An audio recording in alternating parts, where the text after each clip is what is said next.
Bapak Wakil Gubernur yang kami hormati, hadirin yang berbahagia, sampai kita di puncak acara Mau'izatul Hasanah atau Taziah peringatan Tahun Baru Islam 1 Muharram 1445 Hijriah.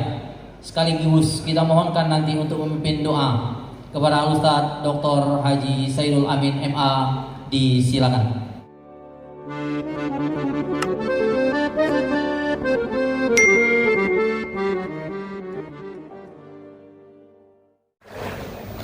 Bapak-bapak dan ibu-ibu yang dicintai Allah, kalau kita bicara tentang tahun baru, sesungguhnya ada dua segmen yang akan kita bicarakan. Yang pertama, masa lalu, dan yang kedua, masa depan. Masa lalu kita jadikan i'tibar, dan masa depan kita jadikan harapan. Yang pertama, kalau kita bicara tentang masa lalu, maka kita berbicara tentang waktu. Kalau kita berbicara tentang waktu, maka kita harus juga berbicara tentang panjangnya jejak langkah yang sudah kita buat dan pendeknya masa depan yang akan kita temui. Walaupun di sini banyak orang-orang muda, tapi saya perhatikan dari tadi masih lebih banyak yang hadir itu orang-orang yang kehidupan masa lalunya jauh lebih panjang dari kehidupan masa depannya. Umur yang sudah dipakai jauh lebih banyak dari umur yang akan dipakai. Makanya ketika saya ke belakang tadi, langsung ke depan, saya bisa mencium aroma yang berbeda di ruangan ini. Saya tengok aroma minyak anginnya itu lebih banyak dari aroma parfumnya. Itu menandakan, ya sama-sama tahulah. Sebab untuk tahu umur manusia itu tidak perlu nengok KTP, cukup mencium badan masing-masing. Ketika kita cium badan kita bau susu, itu artinya kita masih menyusu, masih berumur balita. Kalau kita cium bau badan kita bau bedak, itu artinya kita 10 tahun ke bawah. Kalau kita cium bau badan kita sudah bau keringat, itu kita remaja. Tapi kalau kita cium bau badan kita bau parfum, itu orang dewasa. Yang paling berat, kalau kita cium bau badan kita sudah mulai bau balsem, itu sudah agak bahaya. Dan mungkin satu-satu sudah terasa pula bau tanah di tubuhnya. Bapak-bapak dan ibu-ibu yang dicintai Allah, kehidupan ini pendek, sehingga Imam Al-Ghazali menyatakan yang paling dekat itu adalah kematian. Ada ahli-ahli falsafah mengungkapnya pendek kehidupan dengan cara kita dilahirkan dan cara kita dimatikan. Ketika Pak Edi Natar lahir, dia tidak tahu siapa yang tersenyum. Ketika dia meninggal nanti, dia juga tidak tahu siapa yang menangis. Sepanjang apapun umur beliau, tidak lebih dari jarak di antara senyum dan tangis. Ketika Bu Septina lahir, dia menangis. Ketika dia meninggal nanti, orang pula yang menangis. Artinya apa? Sepanjang apapun umur beliau, tidak lebih dari jarak di antara dua tangis. Tangis kelahiran dan tangis kematian. Ketika bapak-bapak lahir, bapak-bapak dimandikan oleh bidan. Nanti kalau bapak-bapak meninggal, bidan tidak tolong memandikan. Terpaksa imam turun tangan. Ternyata sepanjang apapun umur bapak-bapak, tidak lebih dari jarak di antara dua mandi. Mandi kelahiran dan mandi kematian. Ketika ibu-ibu lahir, ibu-ibu disambut dengan baju putih namanya popok. nanti kalau mati disambut dengan baju putih namanya kafan. Artinya apa? Sepanjang apapun umur ibu-ibu, tidak lebih dari jarak mengganti dua pakaian putih. Pakaian putih kelahiran dan pakaian putih kematian. Maka saya bangga, banyak di antara ibu-ibu yang berpakaian putih hari ini menandakan memang sudah siap untuk mati.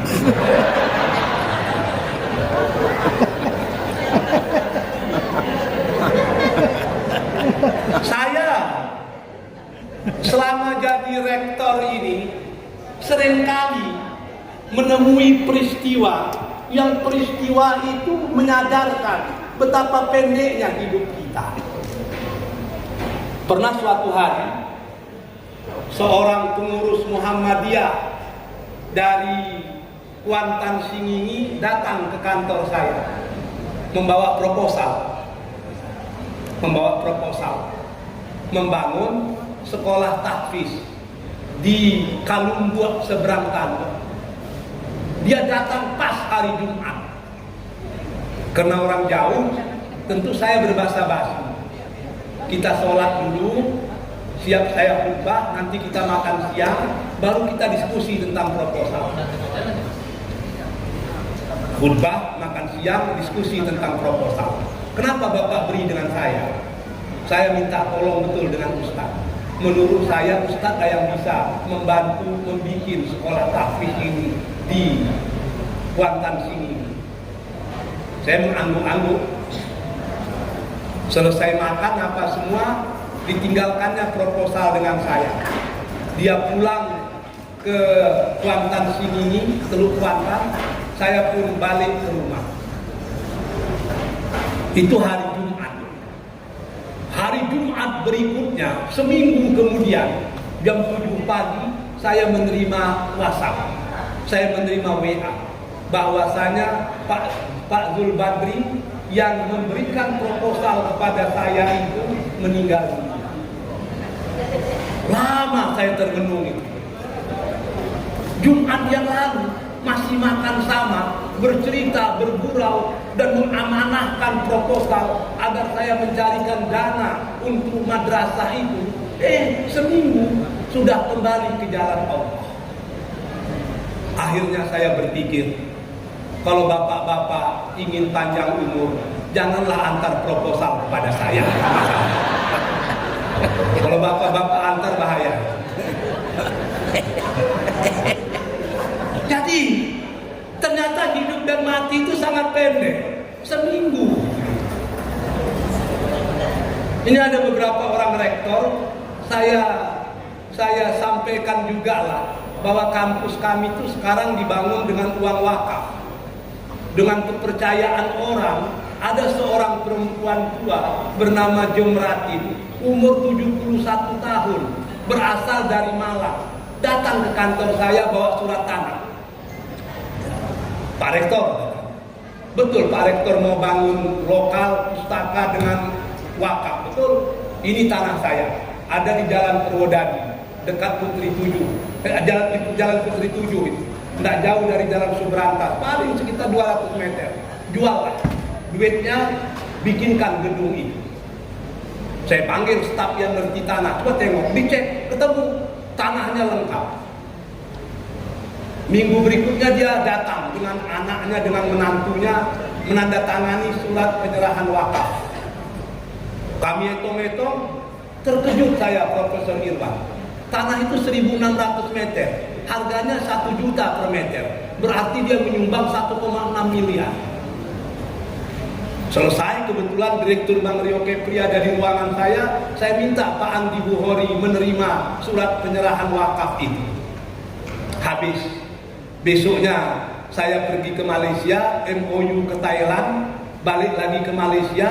Waktu mau berangkat dapat WA lagi, bahwasanya Bu Jumrotin itu meninggal. Saya terkejut juga itu. Baru 5 hari yang lalu, lebih kurang. Saya telepon anaknya, saya akan datang, saya ikut menyembayangkan. Bisa saya ikut menyolatkan. Anaknya cerita dengan saya, Ustaz, ketika dia menyerahkan surat wakaf itu ke Umri, Dia gembira sekali. Pulang dari sana dia ke pasar membeli barang-barang keperluan. Barang-barang itu disimpannya di kamarnya. Besoknya dia demam-demam, makin parah. Dibawa ke EK Hospital, makin drop, masuk ICU. 2 hari di ICU, meninggal dunia. Setelah dia meninggal, Pak Ustadz, kami terkejut. Waktu membuka barang yang dibelinya itu, ternyata isinya adalah kain kafan dan perlengkapan jenazah. Seakan-akan dia sudah tahu kapan dia akan meninggal dunia. Bagi saya, inilah yang disebut dengan husnul khotimah. Jadi kalau bapak-bapak dan ibu-ibu ingin husnul khotimah, bantulah Universitas Muhammadiyah. Jadi banyak pengajaran yang luar biasa yang saya dapatkan, betapa pendeknya jarak antara hidup dan mati. Orang yang 5 hari lalu masih tersenyum, hari ini kita sudah menangis untuknya. Itu kalau kita bicara masa lalu, bicara tentang kematian. Tapi tahun baru Hijrah itu juga berbicara tentang masa depan, berbicara tentang kehidupan. Saya berbangga bisa hadir di tengah-tengah calon anggota DPR RI, calon anggota DPD, calon anggota DPRD yang hadir di tengah-tengah ini. Cuman yang ingin saya sampaikan sedikit saja. Apakah di Rokan Hulu itu yang menjadi pahlawan nasional cuman Tuan Kutambusan? Apakah di Rokan Hulu itu orang yang pernah menggegarkan perpolitikan Indonesia cuma Ismail Suhu? Apakah di Rokan Hulu itu yang bisa menjadi jenderal hanya Edi Nata? Pernahkah bapak-bapak berpikir untuk menciptakan pahlawan nasional baru, menciptakan pakar politik baru, menciptakan jenderal-jenderal baru yang itu by design, bukan by accident? Itu yang kita pikirkan sekarang. Bukan sekedar enaknya jadi anggota DPR, tapi punya program yang diatur secara planning yang mantap. Sebab kata orang Rokan Hulu, failing to plan is planning to fail. Wah. Saya ingin menceritakan kepada bapak-bapak bagaimana Akbar Tanjung, Hasrul Harahap, Jenderal Faisal Tanjung itu membuat sekolah yang luar biasa hebatnya di kampung mereka. Waktu itu Hasrul Harahap Menteri Kehutanan, Faisal Tanjung Panglima ABRI, Akbar Tanjung Menteri Perumahan. Mereka bikin sekolah di kampung mereka yang ada di pelosok itu, dan sekarang Akbar Tanjung itu membuat sekolah tinggi perikanan dan kelautan yang teman Profesor Irwan menjadi ketuanya diminta, Pak Bambang itu. Ketika saya jumpa dengan salah seorang teman saya bekas dirjen, Bang Berbaga Batubara itu, juga sekampung dengan mereka, Sukri Batubara, salah satu dirjen di Kemenkominfo waktu itu. Saya katakan, apa untungnya bikin sekolah di kampung yang terpencil ini? Dari segi bisnis nggak mungkin. Sekolah berkualitas internasional ada di daerah Sibolga, bukan kota Sibolganya, mengarah ke Baros sana. Apa untungnya? Jawaban Sukri Batubara selaku dirjen pada waktu itu, Pak Ustadz, kami tidak bicara tentang keuntungan, tapi kami berbicara tentang masa depan anak negeri. Saya menyarankan bapak-bapak pergilah ke Labu Loti, kunjungi sekolah Del yang dibangun oleh Luhut Binsar Panjaitan. Sekolah itu menjadi sekolah nomor 3 terbaik di Indonesia.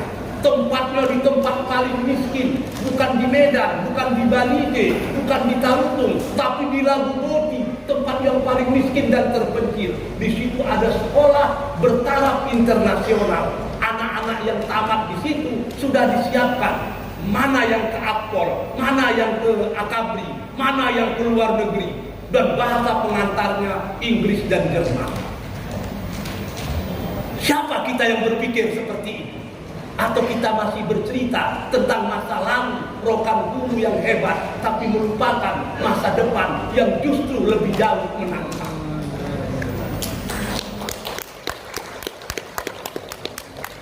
Kalau kita punya ide-ide besar, kita akan melupakan debat-debat kecil.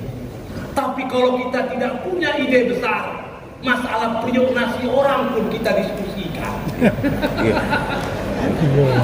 Maka betul kata orang, akal manusia itu terbagi 4. The big mind discuss about idea.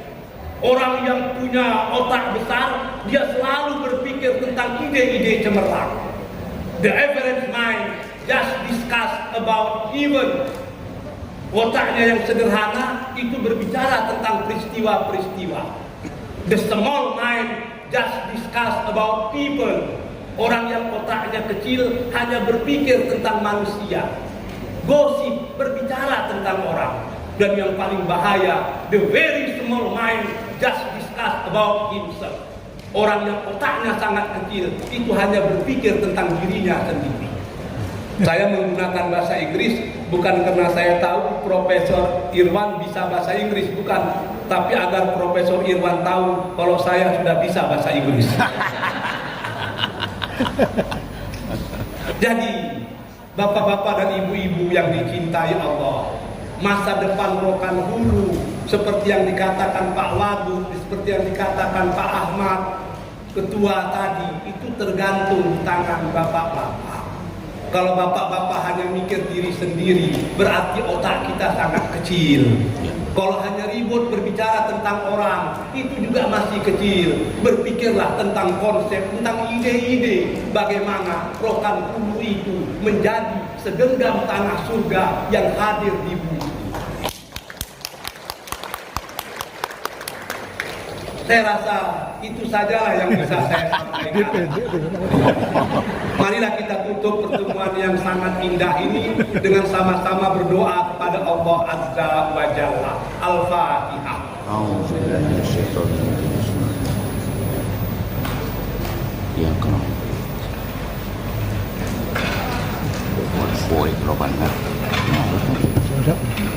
A'udzu billahi minasyaitonir rajim. Bismillahirrahmanirrahim. Alhamdulillahi rabbil alamin. Wassalatu wassalamu ala asrofil anbiya'i wal mursalin wa ala alihi wa ashabihi ajma'in. Allahumma ighfir lil mu'minina wal mu'minat wal muslimina wal muslimat al ahya'i minhum wal amwat birahmatika ya arhamar rahimin. Ya Allah, ya Tuhan yang Maha Pengampun, ampunkanlah dosa-dosa kami. Amin. Kami sadar dosa kami lebih banyak dari buih di tepi pantai, lebih banyak dari pasir di gurun Sahara, lebih banyak dari bintang di angkasa raya. Namun ya Allah, ya Rahman, ya Rahim, ya Mujibas Sa'ilin, kalau bukan Engkau yang menghapuskan dosa-dosa kami, kepada siapa lagi kami akan memohon ampun. Amin. Ya Allah, ya Tuhan kami, ampunkanlah dosa kedua orang tua kami, ya baik yang masih hidup atau yang sudah mendahului kami. Berikan kepada keduanya kasih-Mu yang tak bertepi, sampaikan kepada keduanya sayang-Mu yang tak terbatas. Rabbana la tu'akhizna in nasina aw akhtana. Rabbana wa la tahmil alaina isran kama hamaltahu 'alal ladzina min qablina. Rabbana wa la tuhammilna ma la taqata lana bihi wa'fu 'anna waghfir lana warhamna anta maulana fansurna 'alal qaumil kafirin. Ya Allah, ya Tuhan kami keluarga besar Rokan Hulu berkumpul di tempat ini dalam rangka mengeratkan silaturahmi, Tolong jadikan silaturahmi ini menjadi silatul fikri. Amin. Lalu jadikan silatul fikri menjadi silatul amali. Amin. Dan kau sempurnakan silatul amali menjadi silatul qalbi. Amin. Sehingga kau satukan hati-hati kami Amin. dalam iman dan Islam, Amin. membangun bangsa dan negeri kami. Amin. Ya Allah ya Tuhan kami, jauhkan dari hati kami sifat hasad. Amin. Jauhkan dari hati kami sifat dengki. Amin. Jauhkan dari hati kami sifat ujub. Amin. Jadikanlah kami keluarga besar Rokan Hulu yang betul-betul saling kasih, menyayangi, bantu membantu. Amin. Kok melumpek ia sama patah kami. Amin. Kok menyuruh ia sama hilang. Amin. Kok ado sama dimakan. Amin. Nggak ado sama dicari. Amin. Tetelantang sama makan angin. Tetelungkui sama makan tanah. Ya Allah, ya Arhamar Rahimin. Rabbana atina fid dunya hasanah wa fil akhirati hasanah wa qina adzabannar. Walhamdulillahi rabbil alamin. Taqabbalallahu minkum. Assalamualaikum warahmatullahi wabarakatuh. Lain aja lah. Bikin bapak.